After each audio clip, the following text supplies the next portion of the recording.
മഴതോരും മുൻപേയുടെ വരാൻ പോകുന്ന കഥയിലേക്ക് എല്ലാവർക്കും സ്വാഗതം. അലീന സ്റ്റാൻലിയുടെ മകളാണെന്ന് സംശയം കുടുങ്ങിയ ശിവശങ്കരൻ പുനലൂർക്ക് പോവുകയാണ്. അവിടെ വെച്ച് ആൻസിയിൽ നിന്നും അലീന സ്റ്റാൻലിയുടെ മകളാണെന്നുള്ള സത്യം ശിവശങ്കരൻ തിരിച്ചറിയുന്നു. ഇത്രയുമാണ് കഴിഞ്ഞ കഥയിൽ നമ്മൾ കേട്ടത്. അടുത്ത കഥയിലേക്ക് പോകുന്നതിന് മുൻപായി ചാനൽ ഇതുവരെ സബ്സ്ക്രൈബ് ചെയ്യാത്തിട്ടുണ്ടെങ്കിൽ സബ്സ്ക്രൈബ് ചെയ്യാനും ലൈക്ക് ചെയ്യാനും കമന്റ് ചെയ്യാനും മറക്കരുത്. റോഡിലേക്ക് ചാഞ്ഞു നിന്ന റബ്ബർ മരങ്ങളുടെ കീഴിൽ കാർ ഒതുക്കിയിട്ട് ശിവശങ്കരൻ ഇനി എന്തു ചെയ്യണമെന്ന് അറിയാത്ത പോലെ അല്പസമയം വെറുതെ ഇരുന്നു. പിന്നെ ഒരു സംശയം തീർക്കാനെന്ന പോലെ സെൽഫോൺ എടുത്ത് നീലഗിരിയിലേക്ക് വിളിച്ചു. മാലതി മേനോനായിരുന്നു ഫോൺ എടുത്തത്. അവൾ തന്റെ ഫോൺ കോൾ പ്രതീക്ഷിക്കുന്നുണ്ടായിരുന്നെന്ന് ശിവശങ്കര മേനോന് തോന്നി. ശിവശങ്കരൻ ഇപ്പോൾ എവിടെയാ? ഞാൻ പുനലൂരിൽ തന്നെയുണ്ട്. സ്റ്റാൻലിയുടെ വീട്ടിൽ പോയില്ലേ? പോയി. അക്കാര്യം പറയാനാ വിളിച്ചത്. സ്റ്റാൻലിയെ കണ്ടോ? ഇല്ല. സ്റ്റാൻലി കുളത്തൂപ്പുഴ എന്നൊരു സ്ഥലത്താ താമസം. അലീനയും സ്റ്റാൻലിയോടൊപ്പമാണോ? ആണെന്ന് തോന്നുന്നു, കൃത്യമായിട്ട് അറിയില്ല. സ്റ്റാൻലിയുടെ തറവാട്ടിൽ നിന്ന് എന്തെങ്കിലും വിവരം കിട്ടിയോ? അലീന സ്റ്റാൻലിയുടെ മകളാണെന്ന് പറയുന്നുണ്ട്. അങ്ങനെയൊരു മകൾ തനിക്കുണ്ടെന്ന് സ്റ്റാൻലി പോലും അറിഞ്ഞത് കഴിഞ്ഞ വർഷമാണത്രേ. ശിവശങ്കരൻ ഇനി ഒട്ടും സംശയിക്കണ്ട. ജയന്തി സ്വന്തം അമ്മയാണെന്ന് അറിഞ്ഞിട്ട് തന്നെയാ അലീന കടപ്പാട്ടൂർ വന്നത്. എങ്ങനെയോ ആ രഹസ്യം ചോർന്ന് ബാലചന്ദ്രൻ അറിഞ്ഞു.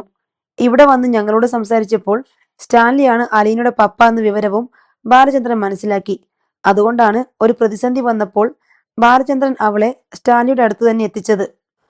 മാലതിയടുത്തേക്ക് എല്ലാ വഴിയും ആരോ പറഞ്ഞു തന്നതുപോലെ ഉണ്ടല്ലോ. എനിക്കറിയാം ശിവശങ്കര, ആരും പറയണ്ട. ഇതങ്ങനെ വരാൻ വഴിയുള്ളൂ. എന്റെ സംശയം അതല്ല മാലതിയടുത്തി. ഇത് സത്യമാണെങ്കിൽ ബാലചന്ദ്രൻ എന്തുകൊണ്ട് ഇത്രയും കാലം രഹസ്യമാക്കി വെച്ചു? അയാൾക്ക് ജയന്തിയെ കാൽക്കീഴിലിട്ട് ചവിട്ടിയിറക്കാൻ ഇത് ധാരാളം മതിയായിരുന്നല്ലോ. അങ്ങനെ ചെയ്തില്ലേന്ന് പുറമെ നിന്ന് കാണുന്ന നമുക്ക് തോന്നുന്നതല്ലേ? ബാലചന്ദ്രൻ അവളെ ആട്ടിപ്പായിക്കേണ്ടതല്ലേ? ആ വീട്ടിൽ നിന്ന് ആരായാലും അതല്ലേ ചെയ്യൂ. അത് അവളുടെ മിടുക്ക്. ഒരുപക്ഷെ അവൾക്ക് വേണ്ടിയായിരിക്കാം ബാലചന്ദ്രൻ മേനോൻ തൽക്കാലം ആ രഹസ്യം മൂടിവെച്ചത്. അവസാനത്തെ വെടിക്കുള്ള ബുള്ളറ്റ് തന്റെ തോക്കിലാണല്ലോ ഉള്ളതെന്ന് സമാധാനിച്ചും കാണും. എന്നാലും സ്റ്റാൻലിയെ തേടിപ്പിടിച്ച് അയാളുടെ കയ്യിൽ തന്നെ അവളെ ഏൽപ്പിച്ചു കൊടുക്കണമെങ്കിൽ വെറുതെ ചൂണ്ടിക്കാണിച്ചിട്ട് ഇത് തന്റെ മോളാണ്, വേണമെങ്കിൽ എടുത്തു എന്ന് പറഞ്ഞാൽ പോരല്ലോ. സ്റ്റാൻലിയുടെ മുൻപിൽ പോയി ഇരുന്നു കൊടുക്കണ്ടേ? കാര്യങ്ങളെല്ലാം വിശദീകരിക്കണ്ടേ? അതും സ്വന്തം ഭാര്യ കല്യാണത്തിന് മുൻപ് പ്രസവിച്ച കുട്ടിയുടെ അച്ഛനാണ് മുൻപിൽ ഇരിക്കുന്നതെന്ന് അറിഞ്ഞോണ്ട്. അതിനൊരു വല്ലാത്ത മനസാന്നിധ്യം വേണ്ടേ മാലതിയടത്തി? അതിന് മനസാന്നിധ്യം എന്ന് പറഞ്ഞ പോരാ ശിവശങ്കര, മഹാമനസ്കത എന്ന് തന്നെ പറയണം. സ്റ്റാൻലിയെ കാണുമ്പോഴും സംസാരിക്കുമ്പോഴും ബാലചന്ദ്രന് വേദനിച്ചിട്ടുണ്ടാവണം. സ്വന്തം ഭാര്യയെ താൻ അറിയാതെ പങ്കുവച്ചയാളാണ് മുമ്പിൽ. അതിനെ വേദനയെന്ന് വിളിച്ചുകൂടാ. നെഞ്ചിലെ തീക്കുണ്ടമാണത്. എന്നിട്ടും അതെല്ലാം സഹിച്ച് ബാലചന്ദ്രൻ സ്റ്റാൻലിയെ കാണുകയും സംസാരിക്കുകയും ചെയ്തെങ്കിൽ അതൊരിക്കലും സ്റ്റാൻലിക്ക് വേണ്ടിയില്ലെന്ന് നമുക്ക് ഊഹിക്കാമല്ലോ. അലീനയോട് അത്രയ്ക്കൊരു കടപ്പാടും സ്നേഹവും ബാലചന്ദ്രന് ഉണ്ടായിരുന്നെന്ന് കരുതിയാൽ മതി. അതിൽ അതിശയിക്കാൻ ഒന്നുമില്ല. ഇപ്പോ തിരിഞ്ഞു നോക്കുമ്പോൾ നമുക്ക് കാണാൻ പറ്റും അലീനയാണ് ബാലചന്ദ്രനെയും ആ കുടുംബത്തെയും താങ്ങി നിർത്തിയതെന്ന്. ഞാനിപ്പോ വല്ലാത്തൊരു കൺഫ്യൂഷനിലെ മാലതിയടത്തി. ഇനി എന്തു ചെയ്യണമെന്ന് ഒരു പിടിയും കിട്ടുന്നില്ല. ശിവശങ്കരൻ ഏതായാലും സ്റ്റാൻലി താമസിക്കുന്നിടത്തൊന്ന് പോ. എന്തിന്? 2-3 കാര്യങ്ങളുണ്ട്. ഒന്ന്, അലീനയും സ്റ്റാൻലിയും ജീവിക്കുന്ന ചുറ്റുപാടുകൾ കാണുകയും മനസ്സിലാക്കുകയും ചെയ്യുക. അവരുടെ കൂടെ ആരൊക്കെയുണ്ട്? അലീന സ്റ്റാൻലിയുടെ മകളാണെന്ന് പരക്കെ അംഗീകരിക്കപ്പെട്ടിട്ടുണ്ടോ അതോ അടുത്ത ബന്ധുക്കൾക്ക് മാത്രമേ അറിയുകയുള്ളൂ? അലീനയെ പ്രസവിച്ച അമ്മ ആരാണെന്ന് ബന്ധുക്കൾക്കോ മറ്റുള്ളവർക്കോ വ്യക്തമായ ധാരണയുണ്ടോ? ഇതൊക്കെ അറിയണ്ടേ? അതിനുവേണ്ടി ഞാൻ അവിടെ പോകണോ? സ്റ്റാൻലിയുടെ വീട്ടിൽ ആരൊക്കെ ഉണ്ടെന്നറിയാൻ ബബിതയോട് ചോദിച്ചാലും മതി. ശിവശങ്കരൻ ഒഴിഞ്ഞു മാറാൻ ശ്രമിച്ചു. ചോദിച്ചാൽ ബബിത പറയുമോ ശിവശങ്കര? പറയാതിരിക്കേണ്ട കാര്യമില്ലല്ലോ. അലീന ജയന്തിയുടെ മോളാണെന്ന് ബബിത ഇതുവരെ അറിഞ്ഞിട്ടില്ലെന്നാണോ ശിവശങ്കരൻ വിശ്വസിക്കുന്നേ? മാലതിയുടെ ചോദ്യം കേട്ട് ശിവശങ്കരന് ഒരു ഉൾക്കിടലമുണ്ടായി. ബബിത അറിഞ്ഞെന്നോ? മാലതിയടുത്തി, അവളാണ് എന്നെയും ജയന്തിയെയും എറണാകുളത്തെ വീട്ടിൽ വെച്ച് സ്റ്റാൻലിക്ക് പരിചയപ്പെടുത്തിയത്. എല്ലാം അറിയാമെങ്കിൽ അവൾ അങ്ങനെ ചെയ്യുമോ? എല്ലാം അറിയാവുന്ന നീ എന്താ ചെയ്തത്? എല്ലാം അറിയുന്ന സ്റ്റാൻലിയും ജയന്തിയും എന്താ ചെയ്തത്? പിന്നെ ബബിതയ്ക്ക് മാത്രം എന്തുകൊണ്ട് അഭിനയിച്ചുകൂടാ? ഏയ്, ഒരിക്കലുമില്ല മാലതിയടത്തി. കാറിൽ വെച്ച് ജയന്തി അവളോട് ചില ചോദ്യങ്ങൾ ചോദിച്ചു. അവൾ എന്തെങ്കിലും അറിഞ്ഞു എന്ന് പരീക്ഷിക്കുകയായിരുന്നു. പക്ഷേ ബബിതയുടെ മറുപടിയിൽ നിന്ന് സംശയിക്കാൻ തക്ക വിധം ഒന്നും കിട്ടിയില്ല. എന്റെ ശിവ, അലീന സ്റ്റാൻലിയുടെ മകളാണെന്ന് ബബിത അറിഞ്ഞിട്ടുണ്ടാവില്ലേ? ആ വീട്ടിൽ സ്റ്റാൻലിയുടെ ബന്ധുക്കളോടൊപ്പം താമസിക്കുമ്പോൾ സ്റ്റാൻലി അലീന പപ്പയെന്ന് വിളിക്കുമ്പോൾ, അയാൾ അവളെ സ്വന്തം മകളായിട്ട് അംഗീകരിച്ച് സ്നേഹിക്കുമ്പോൾ അതൊന്നും മനസ്സിലാകാത്ത പൊട്ടിയൊന്നുമല്ലല്ലോ ബബിത. മാലതിയടുത്തി പറഞ്ഞത് ശിവശങ്കരൻ ചിന്തിച്ചു നോക്കിയപ്പോൾ അത് ശരിയാണെന്ന് ശിവശങ്കരനും തോന്നി. അലീന സ്റ്റാൻലിയുടെ മകളാണെന്ന് എപ്പോഴെങ്കിലും ബബിത നിങ്ങളോട് പറഞ്ഞോ? ഇല്ല. പറയാതിരിക്കേണ്ട കാര്യമുണ്ടോ? സ്റ്റാൻലിയുടെ മകളാണ് അലീന എന്ന് ഞങ്ങളോട് പറയാതിരിക്കേണ്ട ഒരു കാര്യവുമില്ല, ശിവശങ്കര മേനോൻ സമ്മതിച്ചു. എന്നു മാത്രമല്ല, ഉത്സാഹത്തോടെ പറയേണ്ടതുമാണ്. നമ്മൾ വിചാരിച്ചതുപോലെ അലീന ചേച്ചി അനാഥയൊന്നുമല്ല കേട്ടോ. ചേച്ചിക്ക് പപ്പയും സ്വന്തക്കാരും എല്ലാം ഉണ്ട് എന്നല്ലേ? അതെ. പക്ഷേ അവളത് പറയാതെ മറച്ചു വെച്ചു. എന്താ കാരണം? അലീന തന്റെ സ്വന്തം കൂടപ്പിറപ്പാണെന്നും തന്റെ അമ്മ തന്നെയാണ് അലീനയുടെയും അമ്മയെന്ന് ബബിത അറിഞ്ഞു കഴിഞ്ഞിരിക്കുന്നു. ശിവശങ്കരൻ ഫോണും കയ്യിൽ പിടിച്ച് സ്തബ്ധനായിരുന്നു. പാലായിലെ വാടക വീട്ടിൽ വൈജയന്തിയും ബബിതയും കൃഷ്ണയും ഒന്നിച്ചിരിക്കുന്ന രംഗം അയാളുടെ മനസ്സിൽ നിറഞ്ഞു. ബബിതയുടെ നാവിൽ നിന്ന് ഏത് നിമിഷവും ആ സത്യം പൊട്ടി വീണേക്കാം. സ്റ്റാൻലി താമസിക്കുന്ന സ്ഥലം ഏതാ ശിവശങ്കര? കുളത്തൂപ്പുഴ. നീ അവിടെ വരെ ഒന്ന് ചെല്ല്. അലീനെ നിനക്ക് കാണണമെന്ന് തോന്നില്ലേ? നമ്മുടെ ജയന്തിയുടെ മോളല്ലേ അത്? ചേട്ടൻ എവിടെ മാലതിയടുത്തി? ഗംഗേട്ടനോട് കൂടി ഒന്ന് ചോദിക്കണ്ടേ? ഗംഗേട്ടനൊരു ഗസ്റ്റുണ്ട്, സംസാരിച്ചോണ്ടിരിക്കുക. നീ കോൾ കട്ട് ചെയ്തോ. ഗംഗേട്ടനെ കൊണ്ട് ഞാൻ അങ്ങോട്ട് വിളിപ്പിക്കാം. ശരിയെന്ന് പറഞ്ഞ് ശിവശങ്കരൻ കോൾ കട്ടാക്കി. 1/4 മണിക്കൂറോളം റോഡരികിൽ കാത്തു കിടന്ന ശേഷമാണ് ഗംഗാധര മേനോന്റെ കോൾ വന്നത്. ശിവ, മാലതി എന്നോട് എല്ലാം പറഞ്ഞു. അതാ വിളിക്കാൻ താമസിച്ചത്. മാലതി പറഞ്ഞ പോലെ നീ കുളുത്തൂപ്പുഴയ്ക്ക് പോ. അലീനയും സ്റ്റാൻലിയുമായി സംസാരിച്ച് കഴിയുമെങ്കിൽ ഒരു ഡീൽ ഉണ്ടാക്കണം. അതായത് അലീന ജയന്തിയുടെ മോളാണെന്ന രഹസ്യം ഇനി ആരും അറിയരുത്. അറിഞ്ഞവർ അത് ഭദ്രമായി സൂക്ഷിക്കണം. ഇനിമേലിൽ സ്റ്റാൻലിയുടെ വീടും ജയന്തിയുടെ വീടും തമ്മിൽ ഒരു സമ്പർക്കവും പാടില്ല. സ്റ്റാൻലിയും അലീനയും എന്തിനാ ഡിമാൻഡ് അംഗീകരിക്കണം? അതുകൊണ്ട് അവർക്കെന്ത് ലാഭം? അത് ഡിമാൻഡല്ല ശിവ, നമ്മുടെ അപേക്ഷയാ. ഒരു കുടുംബം തകർന്നു പോകാതിരിക്കാനാണെന്ന് ബോധ്യപ്പെടുത്തണം. പക്ഷേ ബാലചന്ദ്രൻ അറിയാമല്ലോ ഗംഗേട്ട എല്ലാം. നമ്മൾ അടക്കി പിടിച്ചാലും അയാൾ ഇത് പൊട്ടിക്കില്ലേ? അലീനയും സ്റ്റാൻലിയും മനസ്സ് വെച്ചാൽ ബാലചന്ദ്രനെ പിന്തിരിപ്പിക്കാൻ പറ്റിയേക്കുമെന്ന എന്റെ പ്രതീക്ഷ. നമ്മൾ അത്രയ്ക്ക് റിസ്ക് എടുക്കേണ്ട കാര്യമുണ്ടോ ഗംഗേട്ട? നീ വിചാരിക്കുന്ന പോലെയല്ല. ഇപ്പോഴിത് നമ്മുടെ പ്രശ്നമാണ്. നമ്മളൊക്കെ കോടതി കയറേണ്ടി വരും. ഇത് 2 റിട്ടയർഡ് കേണന്മാരും പാലായിലെ ഒരു വ്യവസായ പ്രമുഖനും ഒരു കോളേജ് അധ്യാപികയും ഓർഫനേജിൽ നിന്ന് വന്ന ഒരു അനാഥ യുവതിയും ഉൾപ്പെട്ട സെൻസേഷണൽ സ്റ്റോറിയാണല്ലോ എന്ന് ഏതെങ്കിലും പത്രക്കാരനോ മാസികക്കാരനോ തോന്നിയാൽ എല്ലാം പത്രത്തിൽ അച്ചടിച്ചു വരും. ഞാനിങ്ങ് നീലഗിരിയിലായതുകൊണ്ട് എന്നെ അത്ര കണ്ട് ബാധിക്കില്ല. എന്നാലും നമ്മുടെ ആളുകളെല്ലാം അറിയില്ലേ? നിനക്ക് കൊല്ലപ്പള്ളിയിൽ റോഡിൽ ഇറങ്ങി നടക്കണമെങ്കിൽ തലയിൽ മുണ്ടിടേണ്ടി വരും. ഒരു കേസും കൂടി വന്നാലോ? ജയന്തിയുടെ കുഞ്ഞിനെ അത് മരിച്ചുപോയി എന്ന് അവളെ തെറ്റിദ്ധരിപ്പിച്ച് അനാഥാലയത്തിൽ ഉപേക്ഷിച്ചതിന്. ജയന്തി നമുക്കെതിരെ കേസിന് പോകുമോ? കേസിന് ജയന്തി തന്നെ വേണോ? പൊതു താല്പര്യ ഹർജി എന്ന് പേരിട്ട് ആർക്കാ ചെയ്തുകൂടാത്തത്? ഞാൻ ഇപ്പോൾ തന്നെ കുളത്തൂപ്പുഴയ്ക്ക് പോകണമെന്നാണോ ഗംഗേട്ടന്റെ അഭിപ്രായം? അത് വച്ച് താമസിപ്പിക്കണ്ട ശിവ. എനിക്കൊരു ചളിപ്പുണ്ട് ഗംഗേട്ട. എന്തു പറഞ്ഞാ ഞാൻ അവിടെ ചെല്ലേണ്ടത്? ഒരു കാരണം വേണ്ടേ? ബബിത അവിടെ മറന്നു വെച്ചത് എന്തെങ്കിലും എടുക്കാനാണെന്ന് പറ. അവളുടെ ഡ്രസ്സും ബാഗും എല്ലാം അലീനയുടെ അടുത്താണ്. ആ മതിയല്ലോ കാരണം. നീ അതങ്ങ് എടുക്കാൻ വേണ്ടി ചെന്നതാണ്. പക്ഷേ ബബിത എന്നോട് പറഞ്ഞിട്ടില്ല അതെടുത്തോണ്ട് ചെല്ലണമെന്ന്.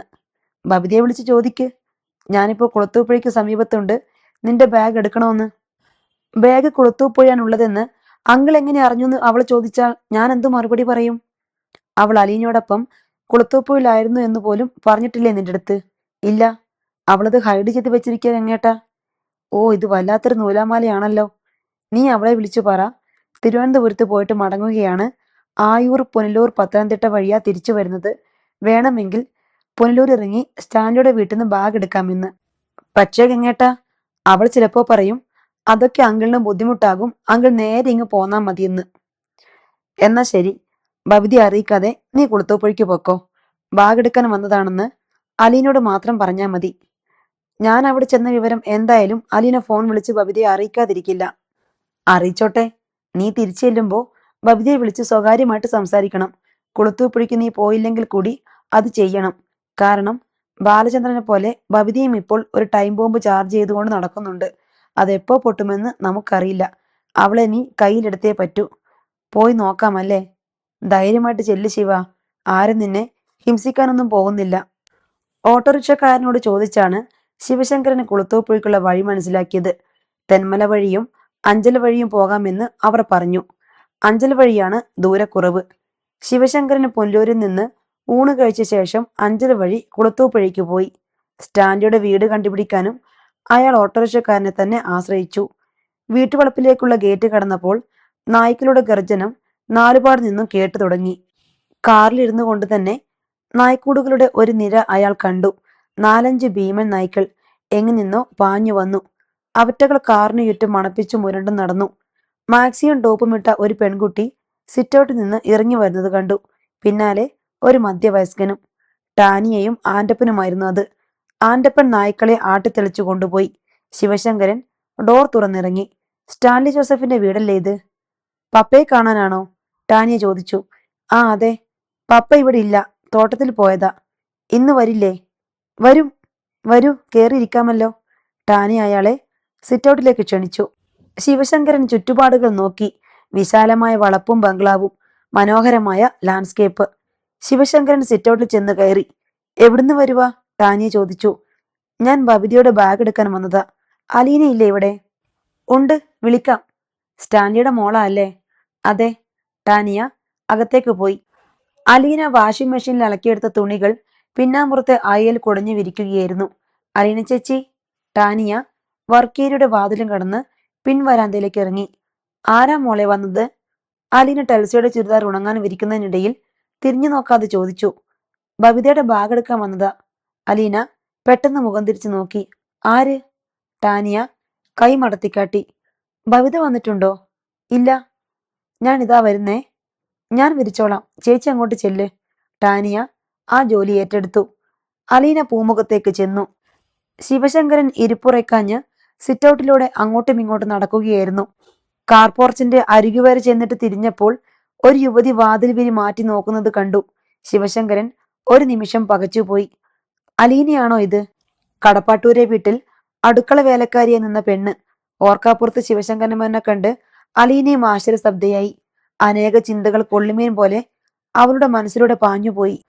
മനുവേട്ടനൊഴികെ കൊല്ലപ്പള്ളി തറവാട്ടിലെ മറ്റാരും അറിയാതെ കാത്തു സൂക്ഷിച്ച തന്റെ ജന്മരഹസ്യത്തിന്റെ അസ്ഥിവാരം തകർന്നു കഴിഞ്ഞോ? മനുവേട്ടന്റെ അച്ഛൻ എങ്ങനെ കണ്ടുപിടിച്ചു ഈ സ്ഥലം? ആരാണ് പറഞ്ഞു കൊടുത്തത്? ബബിതയാണോ പടിക്കൽ കൊണ്ടിയെന്ന് കലമുടിച്ചത്? ശിവശങ്കരന്റെ അത്ഭുതം ഇനിയും മാറിയില്ല. അലീനയെ അയാൾ കണ്ടിട്ട് കുറെ മാസങ്ങൾ കഴിഞ്ഞു പോയിരുന്നു. അന്ന് മെലിഞ്ഞൊതുങ്ങി ആരുടെയോ ആജ്ഞയ്ക്ക് കാതോർത്തു നിന്ന ദാസിയല്ല ഇത്. ഈ സമ്പന്ന ഗൃഹത്തിന്റെ അഗാധ ഗാംഭീര്യത്തിനും ശാന്ത സ്വച്ഛതയ്ക്കും ഇണങ്ങും വിധം തിളങ്ങുന്ന പ്രൗഢ തരുണി. ചേറിൽ കിടന്ന പൊൻവിളക്ക് വീണ്ടെടുത്ത് തേച്ചുമിനുക്കി യഥായോഗ്യം പീഠത്തിനു മീതെ പ്രതിഷ്ഠിച്ച് തിരിയിട്ട് കൊളുത്തിയപ്പോൾ അതിരിക്കുന്ന സ്ഥലവും ഐശ്വര്യദീപ്തം. അലീനയുടെ മുഖത്തെ ഭാവപകർച്ച കണ്ട് ശിവശങ്കരൻ പറഞ്ഞു. ബബിതയുടെ ഡ്രസ്സും ബാഗും ഇവരുണ്ടെന്ന് അവൾ പറഞ്ഞിരുന്നു. ബബിതയാണോ സാറിനെ ഇങ്ങോട്ട് അയച്ചത്? അലീന ചോദിച്ചു. അല്ല, ഞാൻ തിരുവനന്തപുരത്ത് പോയിട്ട് മടങ്ങുന്ന വഴി ഇതിലേക്ക് ഏറിയെന്നേ ഉള്ളൂ. ഇതെങ്ങനെ അന്വേഷിച്ച് കണ്ടുപിടിച്ചു ഈ സ്ഥലം? പുനലൂരാണ് സ്റ്റാൻലിയുടെ വീടെന്ന് അറിയാമായിരുന്നു. ഞാൻ പുനലൂർ എത്തിയപ്പോൾ വെറുതെ ഒന്ന് അന്വേഷിച്ചു. ഓട്ടോറിക്ഷക്കാർക്ക് അറിയാം. അലീനയ്ക്ക് വിശ്വാസമായില്ല. അവളുടെ കണ്ണിൽ സംശയം മാറാതെ നിൽക്കുന്നത് ശിവശങ്കരൻ കണ്ടു. ബാഗ് തന്നാൽ ഞാൻ പൊയ്ക്കൊള്ളാം, ശിവശങ്കരൻ ഭംഗിയാക്കി പറഞ്ഞു. സാർ ഊണ് കഴിച്ചായിരുന്നോ? കഴിച്ചു. പുനലൂർ വന്നപ്പോൾ ഒരു നല്ല ഹോട്ടൽ കണ്ടു. ചുമ്മാ പറയുവാണോ? ഇവിടെ ചോറും കറിയും എല്ലാം ഇരിപ്പുണ്ട്. ഞാനെന്തിനാ കള്ളം പറയുന്നേ? എന്തായാലും സാർ ഇവിടെ വരെ വന്നില്ലേ, കേറിയിരിക്ക്. അവൾ അയാളെ ഹാളിലേക്ക് ക്ഷണിച്ചിരുത്തി. സാറിന് കോഫി വേണോ ചായ വേണോ? അല്ലെങ്കിൽ ലെമൺ ജ്യൂസ്? സാർ എന്ന സംബോധന ശിവശങ്കരനെ അലോസരപ്പെടുത്തി. അതിപ്പോൾ തനിക്ക് ഒട്ടും ഇണങ്ങുന്നില്ലെന്ന് തോന്നി. മുൻപും അവൾ സാർ എന്നാണ് വിളിച്ചിരുന്നത്. അന്നതിൽ തെറ്റൊന്നുമില്ലായിരുന്നു. എനിക്കൊന്നും വേണമെന്നില്ല. വേണ്ടെന്നേ, ഞാൻ ചായ എടുക്കാം, ഇപ്പൊ വരാമേ. അവൾ ഹാളിൽ നിന്നും തിടുക്കത്തിൽ നടന്നുപോയി. ചായ തയ്യാറാക്കുന്നതിനിടയിൽ അലീനയുടെ മനസ്സിൽ നാനാവിധ ചിന്തകൾ കെട്ടുപിണഞ്ഞു. മനുവേട്ടന്റെ അച്ഛൻ ബബിതയുടെ ഡ്രസ്സ് എടുക്കാൻ വേണ്ടി മാത്രമായിട്ട് വന്നതല്ല എന്ന് അവൾക്ക് തീർച്ചയായി. ബബിത ഇങ്ങോട്ട് പറഞ്ഞേക്കാൻ സാധ്യതയില്ല. തന്റെ പപ്പയെയും ബബിതയെയും എറണാകുളത്ത് വെച്ച് അമ്മ അവിചാരിതമായി കണ്ടുമുട്ടിയതിന്റെ പരിണത ഫലമായിരിക്കും ഇത്. അമ്മ സ്വന്തം സഹോദരനെ കൂട്ടുപിടിച്ച് അമ്മയെയും പപ്പയെയും സംബന്ധിച്ചുള്ള പൂർവ്വകാല രഹസ്യങ്ങൾക്കൊന്നും വലിയ ആയുസില്ലെന്ന് അലീന അനുമാനിച്ചു. ശിവശങ്കരൻ മുള്ളിനുമീതെ എന്നോണം ഇരിക്കുകയായിരുന്നു. ആരെയും കാണാനില്ല, ആരുടെയും ശബ്ദം കേൾക്കാനില്ല. ആദ്യം ഇറങ്ങി വന്ന പെൺകുട്ടിയുമില്ല. കാലൊച്ച കേട്ട് നോക്കിയപ്പോൾ അലീന ചായക്കപ്പുമായി വരുന്നത് കണ്ടു. ശിവശങ്കരൻ നേരെയിരുന്നു. ചായ. അലീന ട്രേ നീട്ടി. ശിവശങ്കരൻ ചായക്കപ്പ് എടുത്ത് താങ്ക്സ് പറഞ്ഞു. കപ്പ് ടീപ്പോമേൽ വച്ചു. നിനക്കിവിടെ സുഖമാണോ? സംസാരിക്കാനുള്ള ഒരു ചാൽ തുറക്കാൻ വേണ്ടി ശിവശങ്കരൻ ചോദിച്ചു. അതെ, അലീന മറുപടി നൽകി. സ്റ്റാൻലി ജോസഫിനെ ഞാൻ എറണാകുളത്ത് മാമച്ചന്റെ വീട്ടിൽ വെച്ച് പരിചയപ്പെട്ടിരുന്നു. വീട് പുനലൂരാണെന്ന് സ്റ്റാൻലി എന്ന് പറഞ്ഞു. പുനലൂരാണ് തറവാട് വീട്, കൊട്ടാരമറ്റത്തിൽ. സ്റ്റാൻലിയുടെ ഭാര്യയും മക്കളുമൊക്കെ ഇവിടെ തന്നെയാണ് താമസം. ഭാര്യ സുഖമില്ലാതെ കിടക്കുന്നു. മക്കളിൽ 2 പേർ സ്കൂളിൽ പോയിരിക്കുക. ഞാൻ മുറ്റത്ത് വെച്ച് കണ്ടത് സ്റ്റാൻലിയുടെ മോളാണ് അല്ലേ? അതെ, പേര് ടാനിയ. അലീനയുമായി ആ കുട്ടിക്ക് നല്ല മുഖസാമ്യം. അതിവിടെ എല്ലാരും പറയാറുണ്ട്. അലീന പുഞ്ചിരി തൂകി. സ്റ്റാൻലിയുമായി എങ്ങനെയാ നിനക്ക് പരിചയം? കടപ്പാട്ടൂരി അച്ഛൻ കൊണ്ടുവന്ന് പരിചയപ്പെടുത്തിയതാ. ബാലേന്ദ്രമേനോൻ? അതെ. സ്റ്റാൻലിയും ബാലേന്ദ്രമേനോൻ തമ്മിൽ മുൻപരിചയം ഉണ്ടായിരുന്നോ? പിന്നെ എങ്ങനെ നിന്നെ ഇവിടെ തന്നെ കൊണ്ടുവന്നെത്തിച്ചു? ഇല്ല, പറയാം. ചായ കുടിച്ചില്ലല്ലോ. ശിവശങ്കരൻ ചായക്കപ്പ് കയ്യിലെടുത്തു. സാർ എന്തായാലും അന്വേഷിച്ച് ഇത്രത്തോളം ദൂരം യാത്ര ചെയ്ത് വന്നതല്ലേ? വന്ന കാര്യം സാധിച്ചില്ലല്ലോ എന്നോർത്ത് മനസ്സ് വിഷമിച്ചു പോകരുത്. സാറിനോട് പറയുന്നതിൽ സന്തോഷം മാത്രമല്ല, കുറച്ച് അഭിമാനവും കൂടിയുണ്ട്. അലീന മാറിൽ കൈകൾ കെട്ടി. ശിവശങ്കരൻ ഉദ്വേഗഭരിതനായി. സ്റ്റാൻലി ജോസഫിന്റെ മകളാണ് ഞാൻ. അത് മനസ്സിലാക്കിയത് കൊണ്ടാണ് കടപ്പാട്ടൂരി അച്ഛൻ എന്നെ ഇവിടെ എത്തിച്ചത്. കുടിക്കാനായി താടിയോളം ഉയർത്തിക്കൊണ്ടുവന്ന കപ്പ് ശിവശങ്കരന്റെ കയ്യിലിരുന്ന് വിറച്ചു. സോസറിലേക്ക് ചായ തുളുമ്പി വീണു. എങ്ങനെ ഞാൻ എന്റെ പപ്പയുടെ മകളായി എന്നുകൂടി അറിയണ്ടേ? അതും പറയാം. എന്റെ പപ്പ മിലിറ്ററിയിൽ ജോലി ചെയ്തിരുന്ന കാലത്ത് ആഗ്രയിൽ വെച്ച് വൈജയന്തി എന്നൊരു പെണ്ണിനെ സ്നേഹിച്ചു. കുറെ നാൾ അവർ ഒന്നിച്ച് ജീവിക്കുകയും ചെയ്തു. വീട്ടുകാരിടപെട്ട് അവരെ തമ്മിൽ വേർപെടുത്തി.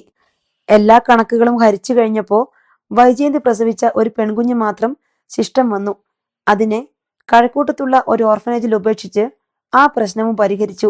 ആരൊക്കെയോ ഭിക്ഷ നൽകിയ അന്നം കഴിച്ച് ആരൊക്കെയോ ദാനം ചെയ്ത ഉടുപ്പുകളിട്ട് ഒരു അനാഥ കുഞ്ഞായി അവൾ വളർന്നു. 23 വർഷം. മുള്ളുകൾ പതിപ്പിച്ച ചാട്ടവാർ പോലെ അലീനയുടെ വാക്കുകൾ ശിവശങ്കരനെ ചുറ്റിപ്പിണഞ്ഞു. ചായക്കപ്പ് പിടിക്കാൻ അയാൾ അശക്തനായിരുന്നു.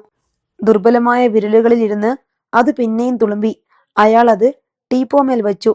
അലീനയുടെ മുഖത്തേക്ക് നോക്കാൻ അയാൾക്ക് കരുത്തുണ്ടായില്ല. ഒടുവിൽ എല്ലാം അറിഞ്ഞുകൊണ്ടാണ് ഞാൻ കഴക്കൂട്ടത്തെ സ്നേഹനികേതനിൽ നിന്ന് കടപ്പാട്ടൂരെ വീട്ടിലെത്തിയത്. ഒറ്റ ആഗ്രഹമേ ഉണ്ടായിരുന്നുള്ളൂ.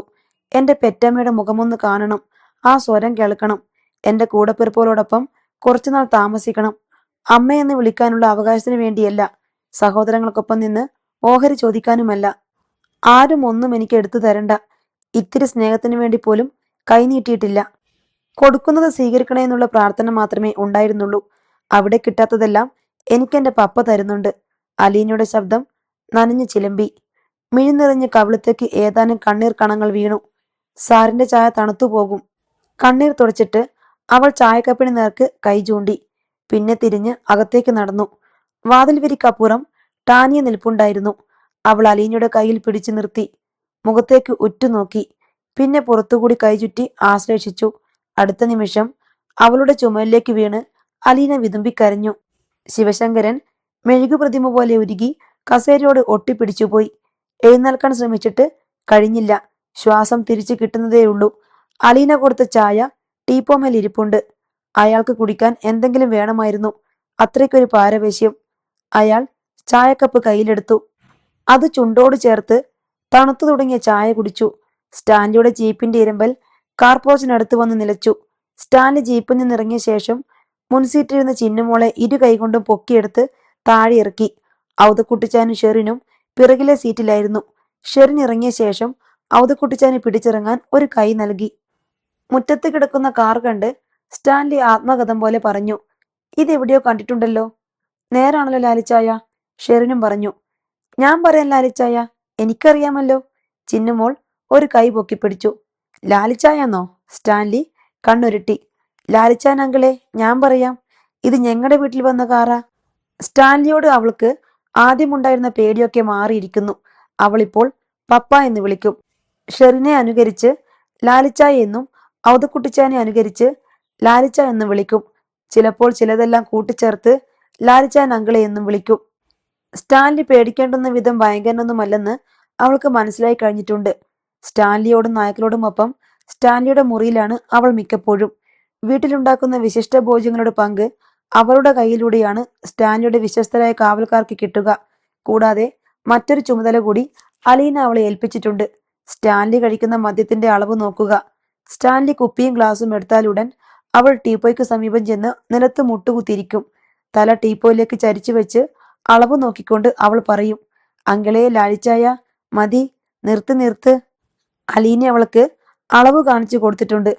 ആയില്ലല്ലോ, ഒരിത്തിരി കൂടി വേണ്ടേ? അയ്യോ മതി മതി, ലീനാൻറ്റി എന്നെ വയക്ക് പറയും.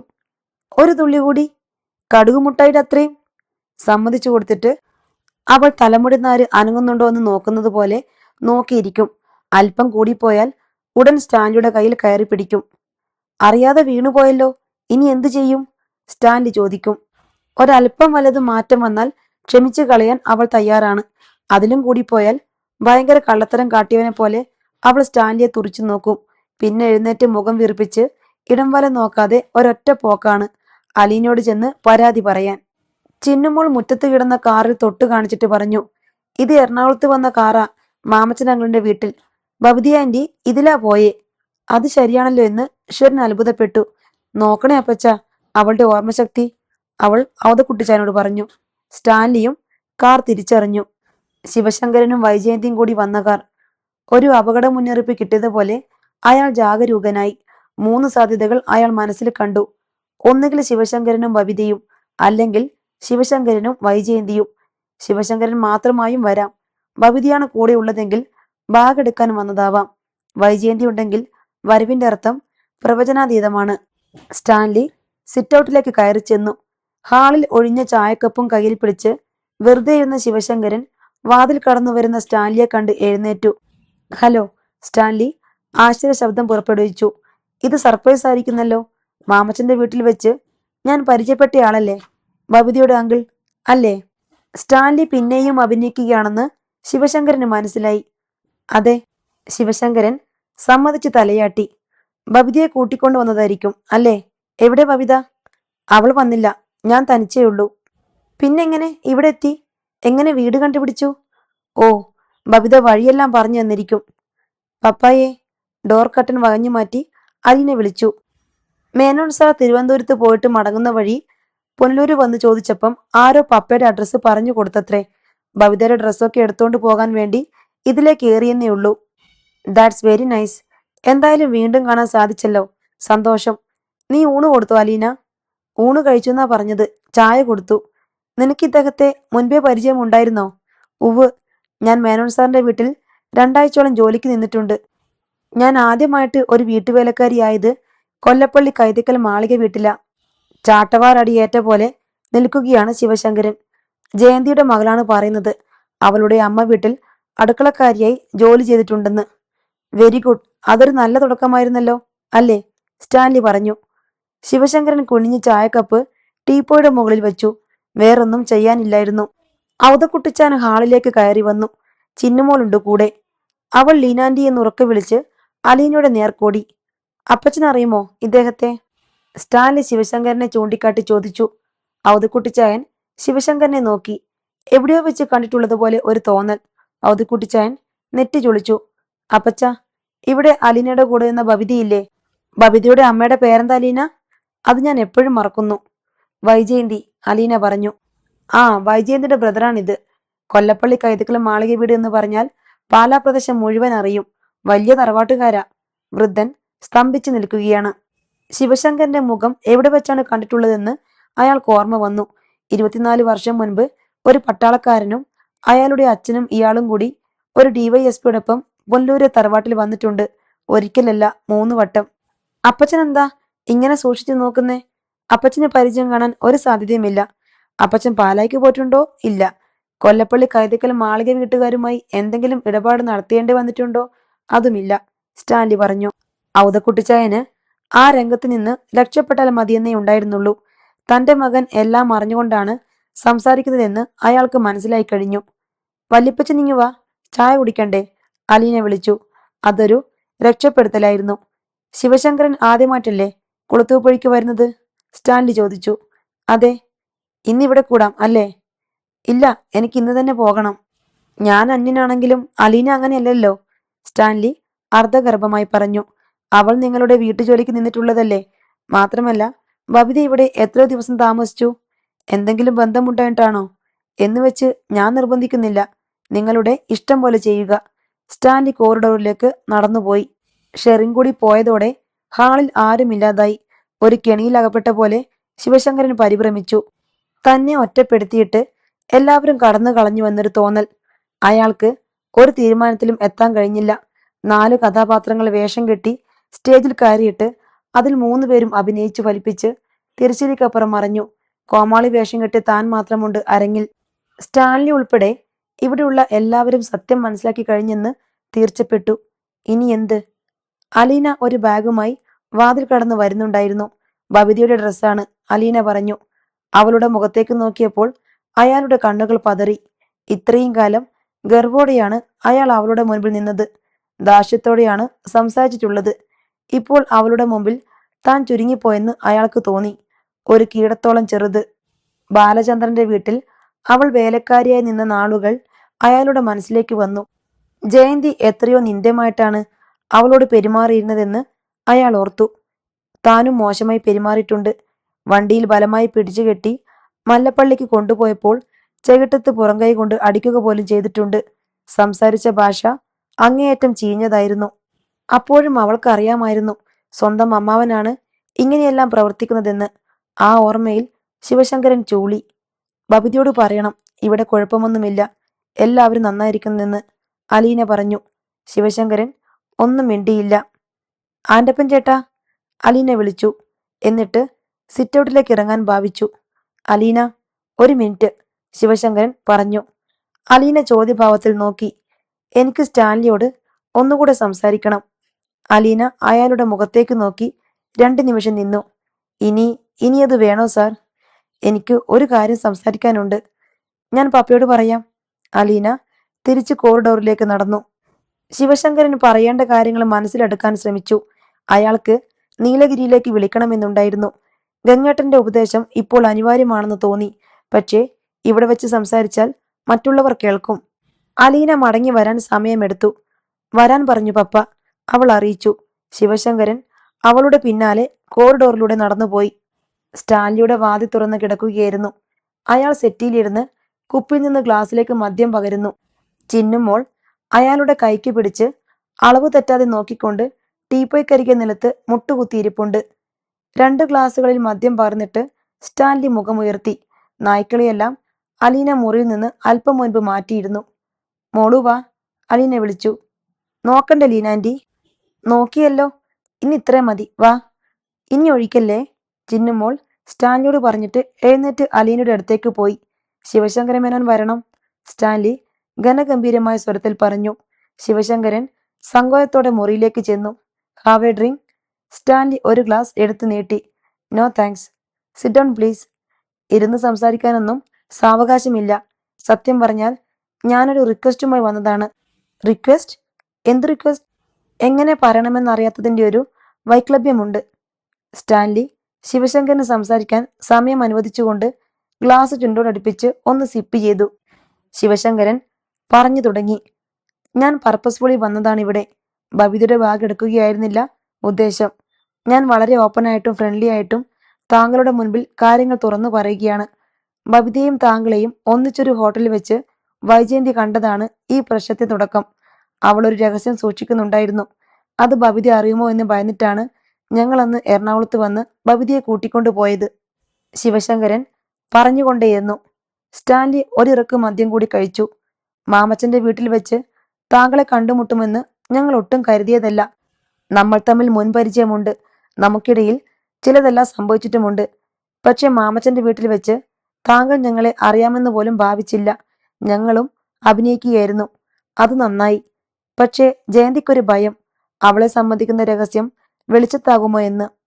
എന്തു രഹസ്യം? സ്റ്റാൻലി നിശിതമായി അയാളുടെ കണ്ണുകളിലേക്ക് നോക്കി. നമ്മൾ രണ്ടുപേർക്കുമിടയിൽ ഇനി എന്തിനാണ് അഭിനയത്തിന്റെ മറ?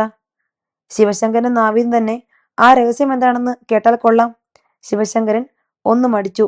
സ്റ്റാൻലിയുടെ മുഖത്ത് മയമൊന്നുമില്ല. ജയന്തിയും താങ്കളും തമ്മിൽ ആഗ്രയിൽ വെച്ച് സ്നേഹത്തിലായിരുന്നല്ലോ. കുറെ കാലം ഒന്നിച്ച് താമസിച്ചു. ജയന്തി ഗർഭിണിയുമായിരുന്നു.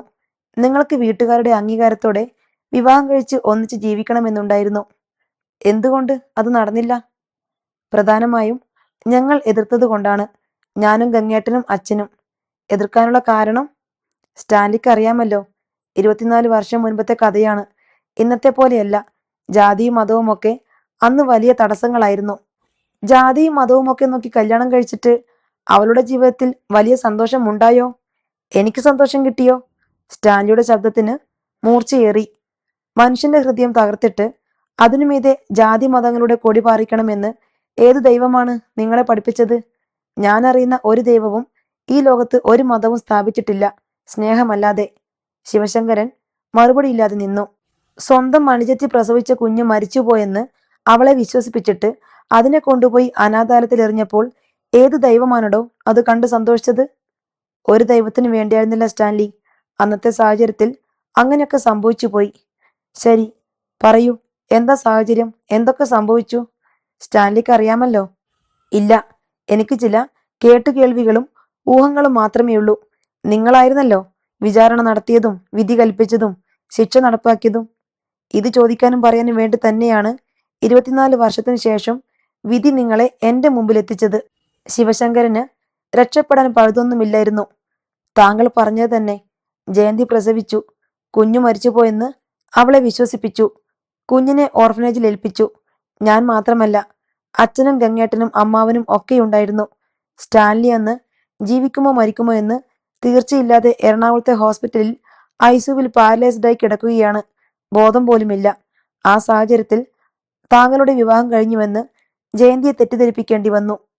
ആ കുഞ്ഞ് ജീവനോടെയുണ്ടോ അതോ മരിച്ചുപോയോ എന്ന് കഴിഞ്ഞ 24 വർഷത്തിനിടയിൽ ഒരിക്കലെങ്കിലും നിങ്ങൾ അന്വേഷിച്ചോ? 2 വയസ്സുള്ളപ്പോൾ മരിച്ചുപോയി എന്നാണ് അമ്മാവൻ ഞങ്ങളെ വിശ്വസിപ്പിച്ചിരുന്നത്. ശരി, മരിച്ചുപോയി. ഇനി എന്താണ്? പക്ഷേ സത്യം അതല്ലല്ലോ സ്റ്റാൻലി.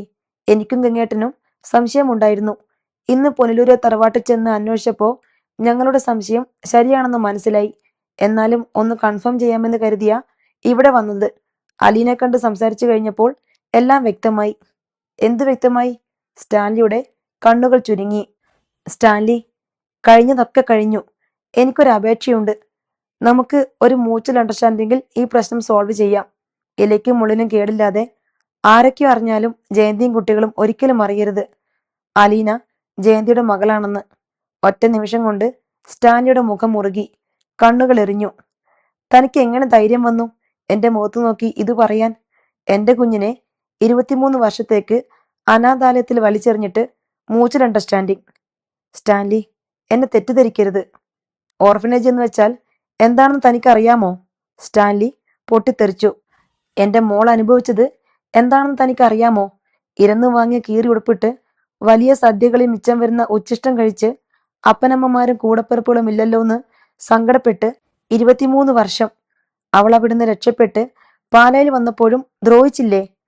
തന്നെയോ തന്റെ ജ്യേഷ്ഠനെയോ എവിടെങ്കിലും വെച്ച് കണ്ടാൽ വെടിവെച്ച് കൊല്ലണമെന്ന് ഞാൻ വിചാരിച്ചിട്ടുണ്ട്. സ്റ്റാൻലി, ഞങ്ങൾക്കാർക്കും അലീന ആരെന്ന് അറിയില്ലായിരുന്നല്ലോ. പാലായിൽ വെച്ച് അറിയില്ലായിരുന്നു. അറിഞ്ഞപ്പോഴോ? ഇവിടെ വന്ന് അവളുടെ മുഖത്ത് നോക്കിയപ്പോ തന്റെ കണ്ണ് നിറഞ്ഞോ? ഇല്ല. അവളെ മോളേന്ന് ഒന്ന് വിളിച്ച് ആശ്വസിപ്പിക്കാൻ തന്റെ നാവ് വഴങ്ങിയോ? ഇല്ല. അവൾ എടുത്തുതന്ന് ചായ കുടിച്ചല്ലോ താൻ. തനിക്ക് എങ്ങനെ സാധിച്ചു?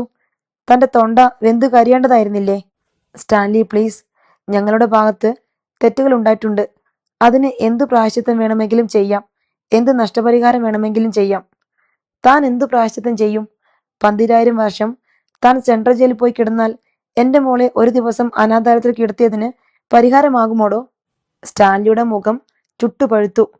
താൻ എന്ത് നഷ്ടപരിഹാരം തരും? തന്റെ കൊല്ലപ്പള്ളി കൈതക്കൽ മാളിക വീടും സർവ്വസ്ഥാപന ജംഗമങ്ങളും തീരെഴുത്തന്നാൽ എന്റെ മോൾ ഒരു നിമിഷം അനുഭവിച്ച വേദനയ്ക്ക് പകരമാകുമോടോ? ഇഡിയറ്റ്. സ്റ്റാൻലി ശിവശങ്കരന്റെ കോളറിൽ കയറി പിടിച്ചേനെ. സ്റ്റാൻലിയുടെ ഇടിവെട്ടും പോലുള്ള ഒച്ച കേട്ട് അലീന വാതിക്കലേക്ക് ഓടി വന്നു. പപ്പ, അവൾ നടുക്കത്തോടെ വിളിച്ചു. വേഗം ചെന്ന് രണ്ടുപേരുടെയും ഇടയ്ക്ക് കയറി. പപ്പയ്ക്ക് എന്താ ഇത്രയും ദേഷ്യം? എന്തു പറ്റി? വാ, ഇങ്ങോട്ടിരിക്ക്. വീട്ടിൽ വന്നവരോട് ഇങ്ങനെയാണോ പപ്പ? കഷ്ടം. അവൾ അയാളെ പിടിച്ച് സെറ്റിലിരുത്താൻ ശ്രമിച്ചു. സ്റ്റാൻലി മുഖം തിരിച്ച് ശിവശങ്കരനെ നോക്കി. എന്റെ മോളെ ഓർത്തു മാത്രമാ ഞാൻ തന്റെ മുൻപിൽ അഭിനയിച്ചത്. ഇതുവരെ മാന്യമായിട്ട് പെരുമാറിയത് മനസ്സിലായോ? ഇവിടെ ഇരിക്കു പപ്പ, അലീന കെഞ്ചി. സ്റ്റാൻലി സെറ്റിയിലേക്ക് ഇരുന്നു. ഗ്ലാസ് എടുത്തു വെച്ച് അതിലേക്ക് മദ്യം ഒഴിച്ചു. സ്റ്റാൻലിയുടെ കൈ വിറച്ചിട്ട് കുപ്പി ഗ്ലാസ് തട്ടിക്കൊണ്ടിരുന്നു. അലീന തന്നെ കുപ്പി വാങ്ങി ഗ്ലാസ്സിലേക്ക് കമഴ്ത്തി. ഇത്രയും കോപാധിക്യത്തിൽ അവൾ ഒരിക്കലും പപ്പയെ കണ്ടിട്ടുണ്ടായിരുന്നില്ല. ശിവശങ്കരന്റെ തല താണുപോയിരുന്നു. അയാൾ സാവധാനം മുറിവിട്ടിറങ്ങി. ഏതോ രാവണൻ കോട്ടയിൽ അകപ്പെട്ടു പോയതുപോലെ അയാൾ എങ്ങോട്ടെന്നില്ലാതെ നടന്നുപോയി. മോശമായി പോയില്ലേ പപ്പ? അലീന സ്റ്റാൻലിയുടെ തല തടവിക്കൊണ്ട് പറഞ്ഞു. നമ്മുടെ വീട്ടിൽ വന്നയാളല്ലേ, വീട്ടിൽ വരുന്നവരെ നിന്ദിക്കാൻ പാടുണ്ടോ? ഞാനൊന്നും ചെയ്തില്ലല്ലോ. അവൻ അർഹിക്കുന്നതിന്റെ 100 പോലും കൊടുത്തില്ലല്ലോ. സാരമില്ല, പോട്ടെ, ഞാൻ ഇപ്പൊ വരാമേ. അലീന പുറത്തേക്ക് നീങ്ങി. ശിവശങ്കരൻ കാറിലേക്ക് കയറാൻ ഭാവിക്കുകയായിരുന്നു. അലീന ഭവിതയുടെ ബാഗ് എടുത്തുകൊണ്ട് പിന്നാലെ ഓടിച്ചെന്നു. ശിവശങ്കരൻ അവളെ ഒന്ന് നോക്കുക പോലും ചെയ്യാതെ ഡോർ തുറന്നു. അലീന ബാഗ് സീറ്റിലേക്ക് വെച്ചു. ഒന്നും മിണ്ടാതെ മേനോൻ ഡ്രൈവിംഗ് സീറ്റിലേക്ക് കയറിയിരുന്നു. ഡോർ അടയ്ക്കാൻ നീട്ടിയ കയ്യിൽ അലീന പിടിച്ചു. അങ്കിളെ. ആ ഒറ്റ നിമിഷം കൊണ്ട് അയാൾ നിരായുധനും ദുർബലനുമായി തീർന്നു. സോറി അങ്കിളെ, പപ്പയ്ക്ക് വേണ്ടി ഞാൻ ക്ഷമ ചോദിക്കുക. എല്ലാം നഷ്ടപ്പെട്ടു പോയ ആളല്ലേ, അതോർത്തിട്ടെങ്കിലും. എനിക്ക് അങ്കിളിനോട് ഒരു പിണക്കവുമില്ല, ആരോടുമില്ല. പപ്പയോട് ക്ഷമിക്കണേ അങ്കിളെ. അലീന തന്നെ ഡോർ അടച്ചു. കറുത്ത ഗ്ലാസിനപ്പുറത്ത് കാറിനുള്ളിൽ ശിവശങ്കരൻ ഒരു നെൽരൂപമായി. കാറിന്റെ ചക്രങ്ങൾ ഉരുണ്ടു തുടങ്ങിയപ്പോൾ അലീന അല്പം മാറി നിന്നു. ഗേറ്റ് കടന്ന് പഞ്ചായത്ത് റോഡ് വരെ പോകാനേ ശിവശങ്കരന് കഴിഞ്ഞുള്ളൂ. കാഴ്ച മങ്ങി മങ്ങി വന്ന് മുന്നോട്ടു പോകാൻ വയ്യെന്ന് തോന്നി. അയാൾ കാർ നിർത്തി സ്റ്റീറിംഗ് വീലിലേക്ക് തലവെച്ച് കിടന്നു.